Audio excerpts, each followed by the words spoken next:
Bonjour à toutes et à tous, c'est la 26e chronique philosophique Ainsi va le monde, intitulée Séparatisme.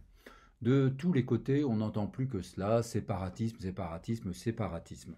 Un spectre donc hante les consciences, la possibilité que des individus ou des groupes d'individus puissent se séparer de la collectivité autrement nommée République.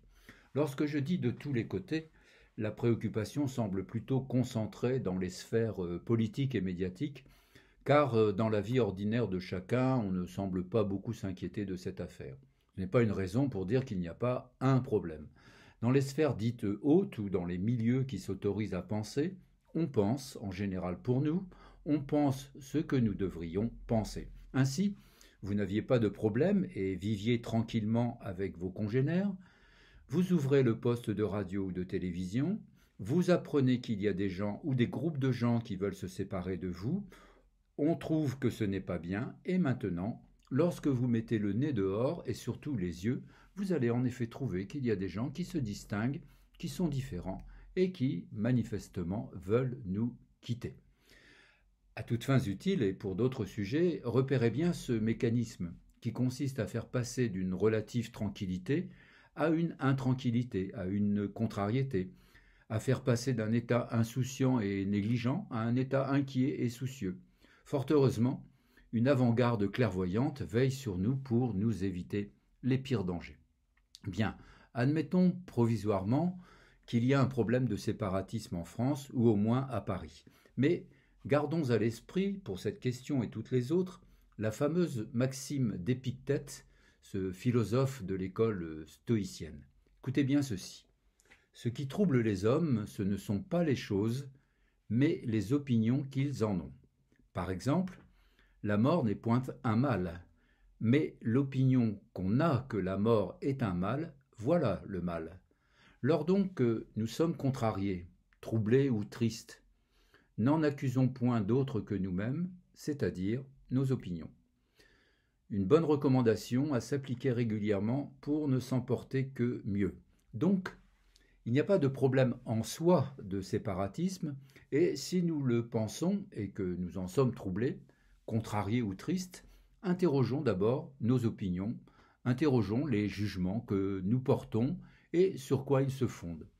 Mais nous n'avons, hélas, à notre disposition que ce que on avec des grandes majuscules, a bien voulu nous transmettre. Or, il se trouve que depuis plusieurs semaines, j'ai fermé les écoutes médiatiques et ne sais pas bien ce qu'il en est de cette question, comme de toutes les autres d'ailleurs, ce qui fait qu'il n'y a plus pour moi de guerre, de réchauffement climatique, d'épidémie, de vaccins, bref, ce qui fait que le monde est ainsi devenu reposé, apaisé, et moi de même par la même occasion. Certes, certains de mes amis m'ont fait remarquer que j'étais passé à côté d'un événement important qui aurait pu avoir une incidence sur ma vie et m'amener à avoir une opinion. La vaccination du ministre de la Santé, M. Véran. Bon, tant pis. Ah oui, je reviens à ma question quand même, le séparatisme. Qu'en est-il? En effet, je vois des quartiers, des banlieues sensibles et d'autres insensibles, éloignés les uns des autres. Je vois des campagnes détachées des villes, je vois des connectés déconnectés, je vois des isolés abandonnés, bref, je vois de la séparation, bien évidemment. Mais séparation, de fait, n'est pas séparatisme. Le isme nous indique le mouvement de celui ou de ceux qui, volontairement, visent à se séparer de leur pays à l'intérieur ou à l'extérieur. J'en vois, comme dirait Jean Ferrat dans sa montagne, qui quittent un à un leur pays pour s'en aller gagner leur vie, spéculer, faire du profit, loin de celui où ils sont nés. C'est à mon avis la forme la plus radicale de séparatisme, mais ce n'est qu'une opinion qu'il faudra que j'interroge. Sur le petit marché de Sainte-Anne, près de chez moi, à Reims, le dimanche, une foule de gens de toutes les couleurs vivent ensemble, séparément. Ainsi va le monde.